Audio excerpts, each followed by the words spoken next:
En direct de chez vous, Jean-Michel Lamazerolle, RCF Charente. Bonjour à toutes et à tous, bienvenue dans En direct de chez vous au Musée du Papier pour une exposition fantastique qui va nous faire rêver, un moment suspendu grâce à une artiste, Annelise Koller, que va nous présenter Florent Gaillard en tant que directeur du Musée du Papier et qui nous reçoit aujourd'hui pour vous faire visiter par le son et aussi pour ceux qui nous suivront sur Télé 16 par l'image. Alors on va essayer de à la fois vous parler des choses, vous les faire vivre, vous les décrire et puis ceux qui voudront aller plus loin regarderont la Télé 16 pour avoir une image plus précise de ce que fait Annelise. Florent, bonjour. Bonjour Jean-Michel. Alors, vous allez nous dire, Florent, l'antériorité, parce qu'une exposition, ça se prépare dans un temps relativement long. Et comment est-ce que vous est venue cette idée ? Je crois que Annelise avait déjà exposé des choses ici lors d'une précédente exposition, dans un ensemble, mais là, c'est particulier et ça lui est plus spécifiquement dédié. D'abord, Jean-Michel, à l'origine, le cadre du musée, nous avons la chance ici d'être dans une zone Natura 2000, dans un immeuble pont sur le fleuve Charente, environné d'îles, d'arbres, de fleurs, de toute une série d'éléments de la faune, de la flore. Donc nous avons déjà ici une admiration pour la nature et depuis de longues années déjà avec l'équipe du Musée du Papier, on souhaitait mettre en valeur cette nature représentée en papier puisque nous sommes au Musée du Papier. Et on a eu la chance de rencontrer une artiste exceptionnelle qui s'appelle Annelise Koller, qui nous a convaincus par son talent, bien sûr, ses œuvres. On avait déjà effectivement exposé une de ses œuvres il y a 2 ans ici au Musée du Papier. Et quant à l'exposition, eh bien, il a fallu 3 années pour la porter, l'organiser, bien sûr. Et pendant tout ce temps-là, Annelise a travaillé. Elle était arrivée au début avec une petite maquette qui nous présentait les salles dans lesquelles nous sommes. Et 3 ans plus tard, eh bien, la maquette est devenue réalité. Et c'est un bonheur absolu. La nature ici, magnifiée, en papier, avec tout le talent d'Annelise. Et là, on vous invite bien sûr à une promenade au bord du fleuve, au bord de la nature, dans le ciel, au bord de l'eau, dans les champs, à la découverte des papillons, des oiseaux. C'est un vrai bonheur.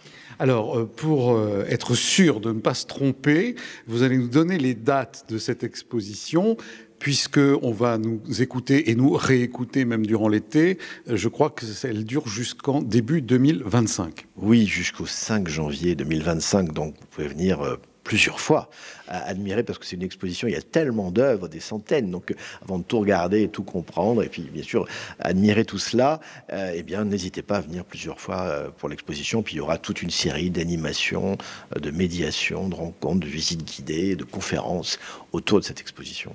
Alors c'est intéressant ce que vous nous avez dit sur la préparation en amont.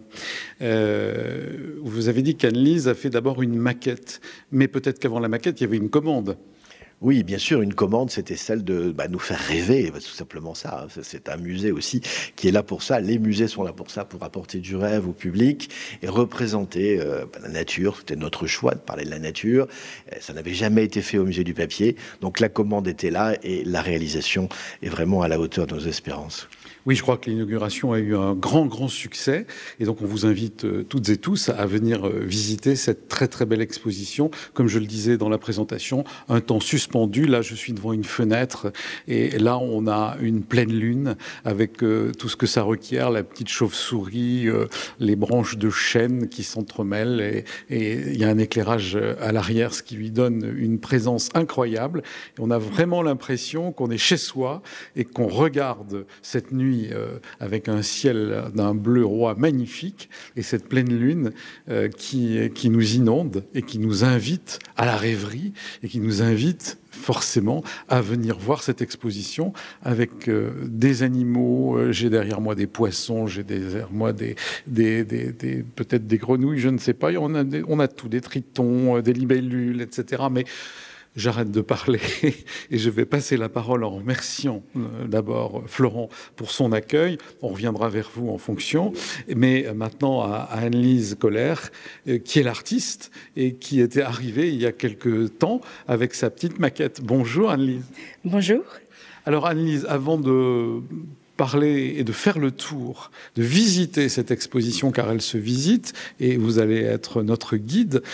Comment est-ce que vous vous êtes rencontré avec les gens du musée du papier et votre parcours un peu, d'où venez-vous? Qui êtes-vous? Alors, moi, je suis parisienne à la base et je suis venue en Charente pour réaliser mon film Bonjour le monde, qui est un film de marionnettes en stop motion sur la faune et la flore qu'on trouve en Charente. Stop motion, vous pouvez nous dire? Stop motion, c'est l'image animée en marionnettes. C'est-à-dire qu'on fabrique des marionnettes et on va les bouger d'image par image et prendre une photo à chaque image en bougeant le corps des marionnettes. Et après, quand on voit le film, on a l'impression que la marionnette marche toute seule. Alors, en vous voyant expliquer, je vois comment vous bougez votre corps. Et tout à l'heure, quand je préparais l'émission avec Florent, il m'a dit que vous intervenez aussi à l'EMCA, qui est l'École des métiers du cinéma et de l'animation. Oui, c'est ça. Je supervise des formations justement de stop motion et puis j'enseigne aux étudiants l'anatomie. D'accord. Et ça, vous y étiez préparé aux Beaux-Arts à Paris ou comment c'est venu? Parce que c'est assez particulier. On va glisser, j'allais dire, sur le papier après en sculpture, mais d'abord ça. L'anatomie? Oui, bien sûr. Oui. En fait, pendant mes études aux Beaux-Arts de Paris, j'ai assisté à des cours d'anatomie qui étaient extraordinaires, qui étaient enseignés par Jean-François Debord, et c'était marquant. Et ça rejoignait tout à fait, moi, mes préoccupations d'artiste, qui est de regarder la nature et d'essayer de la comprendre aussi à travers ma pratique artistique. J'ai toujours besoin, quand je dessine quelque chose ou que je le regarde, il faut que j'en apprenne quelque chose, que je comprenne. Le geste artistique m'aide à comprendre quelque chose. Alors dans ce que vous dites, moi je vois aussi presque de la méditation dans l'observation. Je ne sais pas si c'est de la méditation, mais il y a de l'émerveillement, vraiment. C'est-à-dire que la nature, en fait, si on se met à la contempler, voilà, sans préjugés, en essayant d'enlever tous ces préjugés, de penser si elle est utile, inutile, méchante, gentille, eh ben on est juste émerveillé. Alors là, vous êtes presque assise en position de méditation, justement. Et là, vous qui parlez du corps et des mouvements, vous ne faites plus rien et vous observez le mouvement. Oui, exactement. Oui, exactement. C'est très intéressant parce que quand on observe quelque chose bouger, surtout si on a un peu appris après un petit apprentissage de comment le mouvement se fait dans un corps, et ben on a vraiment l'impression de vivre cette expérience de ce qu'on observe. Et ça entraîne aussi l'esprit à penser autrement. Il y a une espèce d'apaisement qu'on trouve à cette contemplation et des réponses aussi à des questions profondes. Alors je disais méditation, mais vous avez raison, c'est plus contemplation. Oui. Contemplation, c'est ce qui ressort quand on regarde l'architecture des choses qui nous entourent. On est dans un mouvement figé, comme si on avait pris une photo, mais c'est un mouvement figé qui est en mouvement finalement. Oui, ça c'est, je sais pas, c'est quelque chose qui est comme ça. J'aime bien, en fait, j'ai envie que mes sculptures, elles soient vivantes. Je n'ai pas envie de reproduire une nature morte, une nature figée. Et ça, ce qui m'a amené un peu à la sculpture et aussi à l'animation, c'est justement le mouvement. Ce que j'aime, parce que quand on se promène autour d'une sculpture, on crée soi-même le mouvement. En fait, entre les différents regards qu'on porte à la sculpture, il y a une espèce d'opération qui se fait dans le cerveau et on voit un mouvement. Alors, on n'est pas en face de l'image, on fait le tour de la sculpture et c'est nous qui faisons l'image autour de la sculpture. Exactement, exactement. Alors, Anne-Lise, je trouve merveilleux ce que vous avez fait ici. Vous avez scénographié aussi, ça veut dire que c'est un lieu, comment dire, une chambre brune, on va dire, il n'y a pas de fenêtre, et vous avez réussi grâce aux éclairages et grâce aux supports, vitrines, panneaux, tableaux, pour justement faire en sorte que ce qui est un musée, d'habitude, ça a l'air toujours un peu figé, et vous n'arrêtez pas de nous dire, je veux que ce soit vivant, et de cet objet un peu figé, eh bien, il est quand même en mouvement, même s'il a l'air statique. C'est très gentil, c'est vraiment ce que j'avais envie de faire. Donc, alors, merci. je vous en prie, Anne-Lise, est-ce qu'on pourrait commencer la visite? Par où d'autant commencer? Parce que là, on s'est mis pour la caméra au fond, en face de cette fenêtre que je décrivais tout à l'heure, avec ces chauves-souris, ce ciel de nuit magnifique. Par où doit-on commencer quand on arrive? Alors, on a le choix. Quand on arrive, on a différentes options. Et là, je ne sais pas quoi. Je ne sais pas quoi décider. On va décider. Moi, je vais décider pour vous. C'est-à-dire, je fais comme si j'étais, et je le suis, un découvreur du musée. Sur la droite, il y a un grand panneau. Il y a écrit « Une nature de papier ». Une nature de papier, c'est une nature racontée par les mots et les images. Elle peut nous révéler des mondes invisibles, la nature des contrées lointaines, la nature disparue, la nature imaginée, et surtout celle qui nous entoure et devant laquelle nous passons trop vite. Alors, ne passons pas trop vite, Anne-Lise, et puis commençons à partir de ce panneau.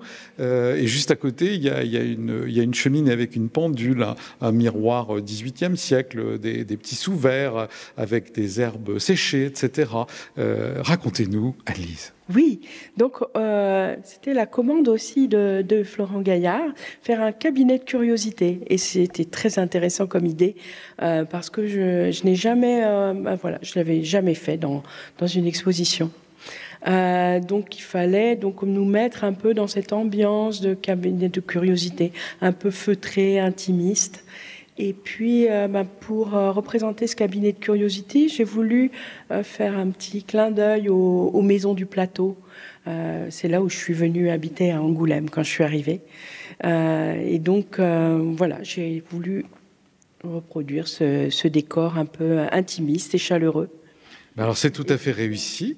Et alors, si on s'approche de la cheminée, avant d'arriver à la cheminée, on est arrêté par les cornes d'un cerf qui mesure pratiquement, il lève le museau et il est en train de, je ne sais pas moi, de parler à la lune, de bramer, voilà. Oui. Et exactement, c'est le brame du cerf, voilà, et près de l'eau courante. Ah oui, près de l'eau courante, oui, d'accord. Alors vous allez nous expliquer cette sculpture qui est impressionnante. C'est une sculpture de cerf, grandeur nature, en papier. Voilà, ce cerf, c'est un animal magnifique. C'est un des éléments de la grande faune qui nous reste, parce qu'on a beaucoup de la grande faune qui nous entourait a disparu. On n'a plus d'ours dans nos forêts, mais il reste des cerfs et c'est vraiment une rencontre qui est toujours exceptionnelle dans la nature. Alors, maintenant qu'on a décrit cette sculpture en papier, on est un peu curieux et on se dit, mais comment fait-elle pour réaliser une sculpture en papier comme ça? Elle fait tremper le papier, elle le colle, et il y a une armature en grillage dessous. On veut toujours savoir un peu l'arrière du décor. Alors, en fait, là, il y avait un défi technique avec ce cerf qui a des pattes très fines. Donc, à l'intérieur, il y a des piquets en bois. Et puis, il y a une espèce de petite table qui relie les 4 piquets pour faire tenir la sculpture. Et au-dessus, c'est vraiment pratiquement que du papier. Il y a un petit peu de fil d'aluminium pour donner la direction de la tête. Et il y a du fil d'aluminium dans les bois des cerfs, parce que le fil d'aluminium, c'est très léger. Donc, ça permet d'avoir comme ça ces longues tiges avec beaucoup de portance. Et puis, il y a une petite astuce. En fait, quand on expose, il faut rentrer dans les musées et certains musées ont des portes étroites. Donc, il y a un petit système qui est masqué maintenant. Mais pour transporter le cerf, on peut plier les bois des cerfs Ah oui, vous avez pensé à tout. Ça me rappelle les ailes du Concorde pour les plus anciens qui pouvaient se replier, parce que sinon, on ne pouvait pas passer. Oui. Ça fait partie de la pensée des grandes sculptures, le déplacement, comment on les déplace, comment on les fait rentrer. C'est une des choses à penser avant de sculpter. Alors, on s'imagine, vous avez un peu le squelette finalement du cerf. Qu'est-ce qui se passe ensuite dans le travail du papier journal? Comment faites-vous, sans peut-être tout dévoiler, mais en tout cas, c'est comme une recette de cuisine. Hein. Si quelqu'un veut faire la même chose que vous, il n'y arrivera pas. Non, mais les recettes, elles se transmettent avec plaisir. Et donc, à l'intérieur, il y a une structure un peu de papier alvéolé. C'est un peu comme les nids de guêpes. Voilà, on façonne un peu des courbes, des creux qui sont remplis d'air, et puis en surface on va vraiment couche après couche former une coque assez solide, au besoin en lissant avec de la pâte à bois, en renforçant cette coque extérieure pour qu'elle soit solide, mais tout en gardant la grande légèreté que peut avoir le papier à l'intérieur, ce qui va permettre de pouvoir façonner des sculptures très grandes. Avec le papier, on n'a pas de limite. C'est ça qui est génial, c'est qu'on peut absolument tout faire. Alors ça, c'est vous, Agnès, qui le dites, parce que nous, si on se retrouve devant un bouquin ou devant un journal, d'ailleurs ici, j'allais dire que les bonnes et les mauvaises nouvelles sont magnifiées par la nature que vous reconstituez, mais on n'est pas sûr du tout de se dire qu'avec du papier, à part allumer un feu, peut-être on est capable de faire beaucoup de choses. Oh, si, c'est vraiment un matériau magnifique, ce qui est extrêmement plastique, c'est-à-dire façonnable comme on veut, qui peut être léger. C'est entre guillemets, parce que quand on déménage sa bibliothèque, on voit bien que c'est pas toujours léger le papier. Mais avec un peu de technique, c'est merveilleux. Moi, j'ai commencé à ces sculptures de papier un peu comme ça, parce que je voulais représenter à la base un vol d'oiseau et pouvoir me promener à l'intérieur. C'était une des premières sculptures que j'ai faites. Et puis après, j'ai continué parce que je vois pas de... j'ai toujours pas fini d'explorer tout ce que je pouvais faire avec. Bien, alors puisqu'on parle de vol d'oiseaux, je voudrais qu'on continue notre petit tour de ce bel agencement. On passe à côté de la cheminée, on a des dessins d'oiseaux, justement, comme on parlait tout à l'heure, cette anatomie qui est reproduite depuis des siècles sur le papier par le dessin, avant la photo, le cinéma, etc. Et puisqu'on parle d'oiseaux, moi j'ai au-dessus de moi un grand-duc, une chouette. Un hibou moyen-duc. Un hibou, je n'y connais rien. Oui. Qui est sur son nid, vous pouvez nous le décrire? Alors ça, c'est une marionnette de mon film Bonjour le monde. Donc c'est la première marionnette que j'ai faite pour ce film. Alors elle est très spéciale pour moi. Donc on voit que il a les ailes ouvertes, il est articulé, mais il peut vraiment faire beaucoup de mouvements d'un vrai hibou. Il peut plier ses ailes, tourner la tête, cligner des yeux et s'envoler. Il a une vraie présence, il est sur son nid, on croirait qu'il va s'envoler. Et je ne sais pas, il a un côté, je ne sais pas comment dire, un peu rieur, un peu... Il nous fait signe finalement, il nous fait un clin d'œil. Merci. Alors, on va poursuivre. Juste en dessous, il y a des fleurs en papier qui sont posées sur une roche en papier, avec des champignons en papier, et avec un petit poisson également, pareil. Et ensuite, vous peignez ces sculptures pour leur donner l'apparence de la vie, c'est ce que vous vouliez.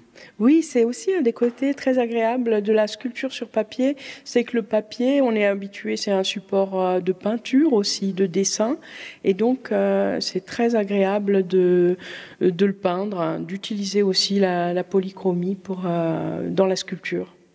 On se croirait presque à côté de cette vitrine carrée. Je disais, c'est très bien scénographié, très bien éclairé, à côté d'un aquarium.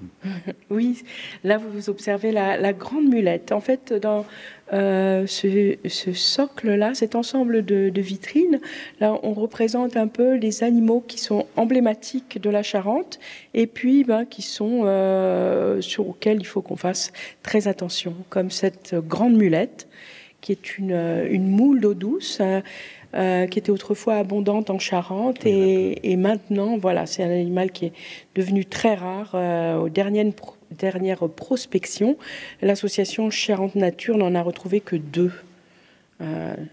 D'où l'intérêt de la représenter là à hauteur de visage pratiquement. Oui. J'allais dire que l'ensemble de ce plot, on va dire c'est un grand carré avec 3 vitrines et à côté des vitrines des explications. Là j'ai la fritière pintade. Oui. Donc c'est un peu comme s'ils étaient posés sur la Touve ou sur la Charente et on a ces animaux qui à côté des vitrines font la jonction entre les vitrines et font une sorte d'île dans le musée.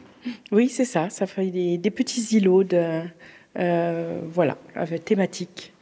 Derrière vous, j'ai une peinture qui représente des joncs, des arbres, la nature, des nénuphars, donc la Charente et autres rivières charentaises. Oui, tout à fait. Voilà, ça c'est un des décors de mon film Bonjour le monde. Les décors ont été peints comme ça et scannés et assemblés. Les images du film, c'est un grand collage à partir de peintures et de sculptures ou de marionnettes d'animaux en papier. Bien, mais dans la ville du film et de l'image, c'est intéressant. Ce film dont vous nous parlez, est-ce qu'on peut le voir encore ? Oui, il est présenté. Alors, il y a des extraits qui sont présentés dans l'exposition avec un making-of qui explique en fait tous les secrets de cette animation. Ah bon, alors j'ai pas de questions à vous poser. Il suffit que j'aille dans la pièce d'à côté. Ça, faut le dire, il y a deux salles. Oui. Et dans l'autre salle, c'est l'envers du décor dont je parlais tout à l'heure, mais en images. C'est ça, voilà. Il y a des petites coulisses parce qu'on n'imagine pas comment c'est fait. Alors là, je suis toujours dans ce cabinet de curiosité devant une vitrine. Et là, je vais avoir différents appareils. Une map monde, des petits serpents, des livres encyclopédiques peut-être, d'autrefois, des jumelles et un microscope. Et tout ça, des petits animaux, une grenouille qui fait signe à l'autre grenouille qui est en train de sauter. Enfin, comment dire, toute cette nature dont vous parliez tout à l'heure qui a l'air figée, elle n'est pas du tout figée. Quand on fait comme vous faisiez tout à l'heure, on se pose et on observe. Et même là, s'ils ne bougent pas, on se les imagine en train de bouger. Merci. Voilà, cette vitrine, c'est vraiment pour le cabinet de curiosité. Elle représente les instruments qui nous aident à mieux connaître la nature et parce que la nature, elle est très mystérieuse. Quand on la voit, elle nous échappe. On a besoin vraiment d'être accompagné pour l'apprécier et la comprendre. Oui, et puis profiter du travail de tous ceux qui, un jour comme vous, se sont posés et ont essayé de comprendre pour nous transmettre. Exactement. Alors maintenant, donc, on passe devant une des fenêtres avec cette nuit absolument magnifique. Toujours, alors j'ai toujours peur de me tromper, hibou. C'est le hibou moyen-duc, toujours. C'est toujours le hibou moyen-duc. On est passé à côté de cormorans. De cormorans, voilà, qui sont sur une petite table dans l'angle de la pièce. Et on continue notre petit tour, nos 2 fenêtres, et on arrive devant, je ne sais pas comment le qualifier. Quand vous parliez tout à l'heure que lorsque l'on fait le tour, cette image fixe, cette sculpture en papier fixe s'anime, comment appelez-vous cette sculpture? Si je m'approchais peut-être que voilà, la Ganipode. La Ganipote. Alors la Ganipote, c'est le loup-garou charentais. Je cherchais dans cette exposition qui parle de nature en papier, donc toutes les créatures que la nature en papier nous apprend. Il y a aussi les animaux fantastiques. Alors j'ai cherché à représenter un animal charentais fantastique et j'ai découvert la Ganipote, qui est un loup-garou charentais et qui peut se transformer en n'importe quel animal. Alors, vous voyez, je ne connaissais pas. C'est bien parce que les gens qui nourrissent notre région, on le disait en préparant l'émission, qui sont venus là un jour, peut-être par hasard, et qui ne veulent plus partir, c'est votre cas, eh bien, nous font découvrir à nous, Charentais, des choses. Oui, c'est très particulier. C'est un animal un peu comme une tête de jeu, un bélier, finalement, une tête de bélier posée sur un corps d'homme et qui tient dans sa main droite, parce qu'il est assis. Il se retient avec sa main gauche et dans sa main droite, il porte haut une tête de mort. Oui, En fait, cette ganipote, donc c'est un loup-garou, donc elle est un peu inquiétante. Et je trouvais intéressant donc cette espèce de regard entre l'animal et l'homme. On a un peu du mal à trouver notre place et à trouver un peu ce qui nous distingue de l'animal, alors qu'en fait, on a beaucoup de choses en commun. Bien, et alors on va continuer le tour, mais franchement il faut vraiment faire le tour de cette ganipote. Et on a un grand panneau sur notre droite en déambulant qui représente la ville d'Angoulême avec une grande part dédiée au ciel, ce qui donne aussi une magie du lieu. On a un ciel énorme sur tout un pan de murs. Oui, quand je suis arrivée à Angoulême, donc j'ai commencé par habiter sur le plateau et c'est vraiment des moments très très heureux de ma vie. Et j'ai adoré cette ville où j'étais sur le plateau, donc dans les rues étroites. Et tout d'un coup, en arrivant sur le rempart, il y avait cette présence des nuages qui était extraordinaire et puis cette lumière de la ville. Et puis aussi le passage des grues. Là, 2 fois par an, au printemps et en automne, je les voyais passer. On sortait de la maison pour les regarder, c'était l'événement. Et voilà, c'était merveilleux, tout ça. Donc ça fait 10 ans que je suis en Charente, j'avais envie de célébrer ça aussi avec ce tableau. Eh bien, c'est une belle célébration et en tout cas, on ne parle jamais trop du ciel de Charente. Il est particulièrement lumineux et particulièrement beau. Certains poètes ou photographes ou maintenant le mettent en valeur et c'est ce que vous avez fait ici. Vous pouvez nous rappeler les dates parce que Florent s'est écarté, mais on le salue, on le remercie. Je remercie Kenan qui nous prend en l'image et c'est jusqu'à quand on a dit, je crois, le 5 janvier 2025.